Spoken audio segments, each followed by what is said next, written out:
I never thought I'd be the kind of person to tell my story to the internet.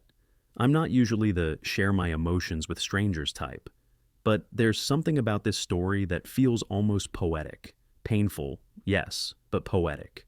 For context, my name is Ethan.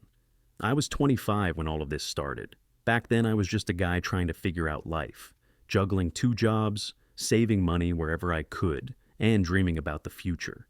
And in those dreams, there was always Sarah. Sarah and I had been dating for nearly 3 years. She was beautiful, confident, the kind of woman who walked into a room and made heads turn. When I was with her, I felt lucky, like I had somehow won a lottery I didn't even buy a ticket for. We weren't perfect, but I thought we were solid. We talked about moving in together. She even joked once about baby names when we saw a cute toddler at the park. I took all of that as a sign that we were moving in the same direction. But then came the night that shattered everything. It was a Thursday evening. We were curled up on her couch, Netflix playing in the background, when I decided to ask her a question that had been on my mind. So, I began carefully, "Do you ever think about us having kids one day?" Sarah's eyes flicked to me, and for a moment, she just stared. Then, out of nowhere, she laughed. Not the warm kind of laugh, but the sharp, dismissive kind. "You?" she said, shaking her head. "Ethan, you'll never be a father." At first I thought she was joking. I chuckled nervously. "What do you mean?" Her expression didn't change. If anything, it grew colder. "I mean exactly what I said. I don't see you as a father. You're not that type. You don't make enough money. You're too soft. You're still figuring things out. A real father is strong, stable, secure. You're not there. And honestly, I don't think you ever will be." Her words hit me like a sucker punch. "Sarah, that's not fair," I said quietly. "I'm working hard. I'm saving. I'm trying." She cut me off with a wave of her hand. "Trying isn't enough. I want someone who already has it together. I can't waste my life waiting around for you to figure yourself out." There it was, plain, brutal, final. I sat there in silence, feeling smaller with every passing second. My heart was racing, but my body felt numb. After that night, our relationship unraveled fast. She grew distant, stopped replying to my messages, canceled plans with flimsy excuses. Within a few months, she ended things for good. Her reason? "I've found someone who matches my vision of the future." I'll never forget the way she said it. Calm, confident, like she was doing me a favor. Not long after, I heard through mutual friends that she was dating a new guy. And then came the announcement she was pregnant. I can't describe the mix of emotions I felt. Anger, humiliation, but most of all, emptiness. Her words replayed in my head every night like a broken record. "You'll never be a father." For months, I was a shell of myself. I worked, I ate, I slept. That was it. No joy, no purpose. But slowly something shifted. Maybe it was pride, maybe survival instinct, but I refused to let her words define me. I worked harder, took on extra shifts. My small side hustle, fixing up old electronics and reselling them, started to grow. Within a year, I had turned it into an actual business. I hit the gym too. Not for anyone else, but because I needed to feel strong again. By the time a year had passed, I was different, more confident, more stable, still carrying scars, but no longer broken. And then, just when I thought I had left Sarah behind for good, fate threw her back into my life.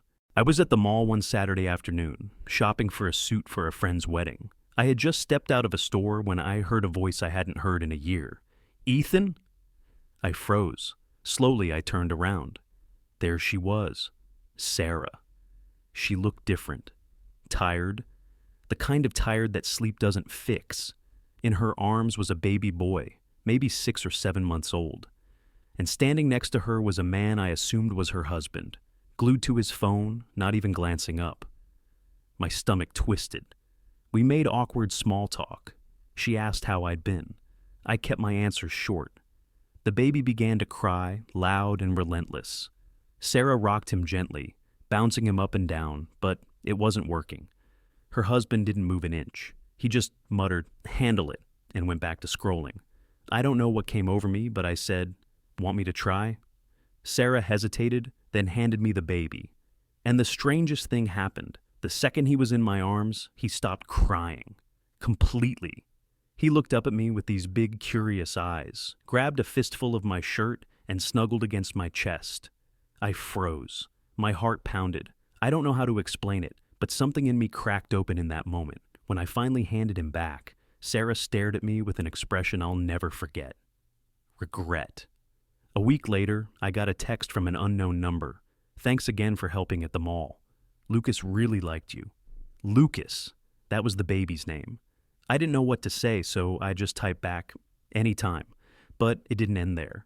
The next day. How have you been? Then, congrats on your promotion, I saw it on LinkedIn. And eventually, he hasn't stopped fussing all day. Sometimes I feel like I'm raising him alone. The messages became more personal, more vulnerable. She admitted her marriage wasn't what she had expected.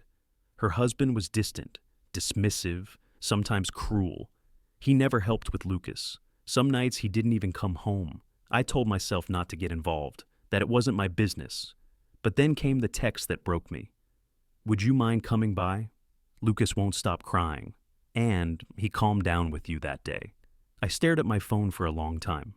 I should have said no, but I didn't. When I showed up at Sarah's apartment, I wasn't sure what to expect. My chest was tight, my palms sweaty like I was walking into some kind of trap. She opened the door, her hair messy, dark circles under her eyes. "Thank you for coming," she whispered. Lucas was in her arms, red-faced and screaming. She handed him to me almost immediately, like I was her last hope. And once again, silence. He stopped crying the second he was against my chest. His tiny hand reached up, brushed against my chin, and I swear I felt something inside me shift again. Sarah looked at me like she was seeing a ghost, or maybe a mistake she could never take back. One visit turned into two. Two became three. Before I realized it, I was stopping by every week. Sometimes to babysit for an hour so Sarah could shower or nap. Sometimes just to play with Lucas while she cooked dinner. Her husband was rarely around. And even when he was, he acted more like a guest than a father. He ignored Lucas, ignored Sarah, ignored me. I started noticing things, little things. The way Lucas lit up when he saw me. The way he stretched his arms toward me whenever I walked through the door. The way Sarah relaxed when I was around, like the weight of the world wasn't just on her shoulders anymore. I told myself I was just helping, just being a decent human being. But deep down, I knew it was more than that. One night, after Lucas had fallen asleep, Sarah and I sat in the living room, sipping tea. The glow of the baby monitor was the only light in the room. "Ethan," she said softly, "you're so good with him. Better than anyone." I didn't reply. She looked down, twisting her hands. Sometimes I wonder if I made the right choice. My heart clenched. Part of me wanted to say, "No, you didn't. You threw me away for someone who doesn't care about you or your child." But I bit my tongue. Instead, I said, "What matters now is Lucas. He needs you to be strong." She gave me this look, half admiration, half sorrow. "You would have been an amazing father, Ethan." The irony burned. Over the next months, Lucas grew. Crawling turned into walking. Babbling turned into little words. And with every milestone, I was there, sometimes even before his own father. "Da," he said one afternoon, tugging on my pant leg. I froze. Sarah's eyes widened. He meant his father," she said quickly, almost defensively. But Lucas kept repeating it, looking right at me. "Da." Da. My throat closed. I didn't know whether to laugh, cry, or run. That night, I couldn't sleep. Her words from a year ago replayed in my head. "You'll never be a father." And yet, here was her son, calling me that. It couldn't last forever. Her husband eventually noticed. One evening, I was at the apartment when he came home unexpectedly early. Lucas was in my arms, giggling as I bounced him gently. "What the hell is this?" her husband barked. Sarah jumped up. "He was just helping." "With what? Replacing me?" His eyes narrowed. "Because from where I'm standing, that's exactly what it looks like." Lucas started crying from the yelling. I tried to calm him, but the man stormed over and yanked him from my arms. "Don't touch my son again," he growled. Lucas screamed harder, and the look on his little face, pure terror, broke me in ways I can't describe. Sarah pulled him back, snapping, "Stop! You're scaring him!" The man glared at both of us, then stormed out, slamming the door so hard the walls shook. Sarah collapsed onto the couch, holding Lucas tightly. Tears streamed down her face. "I don't know how much longer I can do this," she whispered. I sat beside her, my chest aching. But I didn't have answers. Weeks passed. Her husband became more absent, sometimes disappearing for days. Sarah leaned on me more and more, and Lucas adored me. When I entered the room, he lit up. When I left, he cried. When he took his first steps, it was toward me.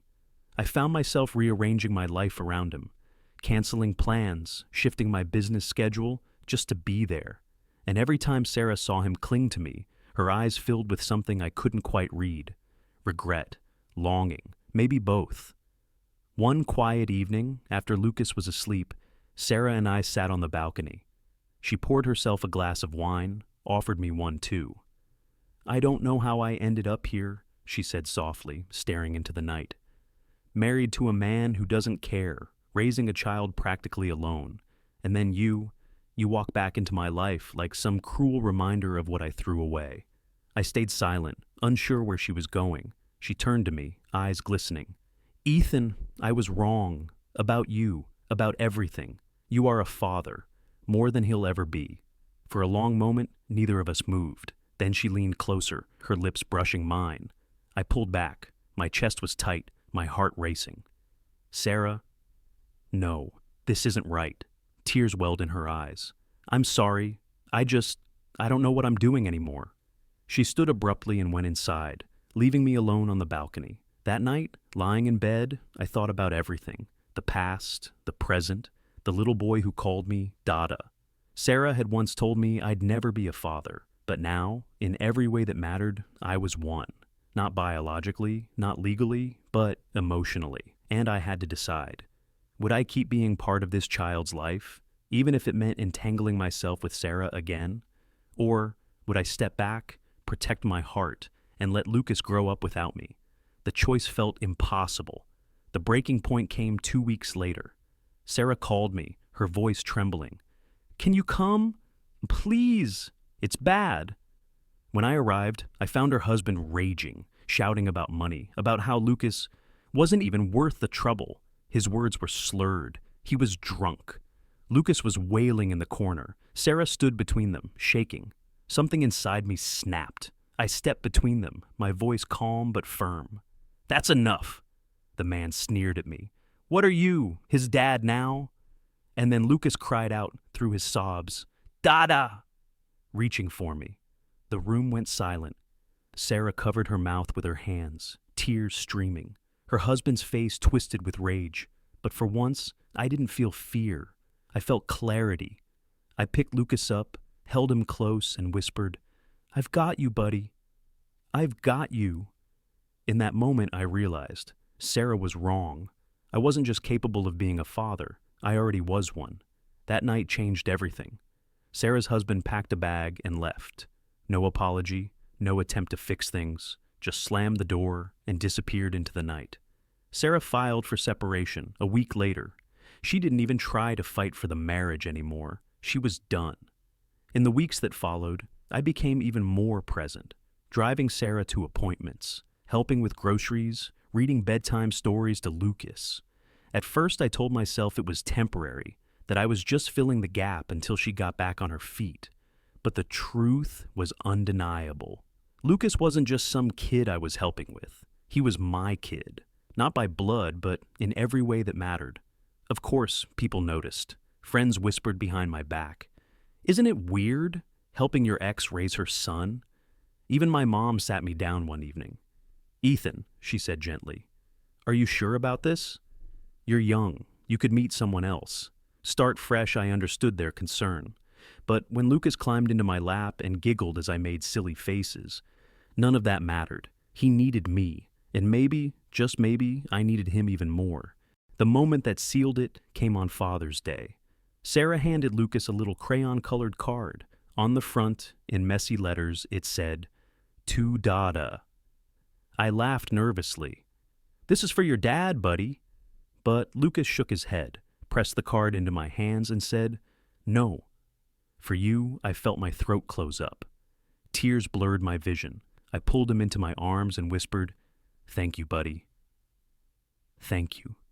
Sarah watched from across the room, her eyes shining with something between sadness and relief. Later that night, when Lucas was asleep, she said quietly, "You know he sees you as his father, right? That's not going to change." I swallowed hard. "And you?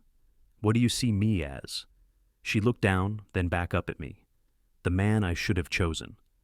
It would be easy to say I forgave her instantly, but I didn't. Her words from the past still haunted me. "You'll never be a father." They echoed in my mind every time I held Lucas, every time I tucked him in. But I realized something. She was wrong, and clinging to that bitterness only gave her power over me.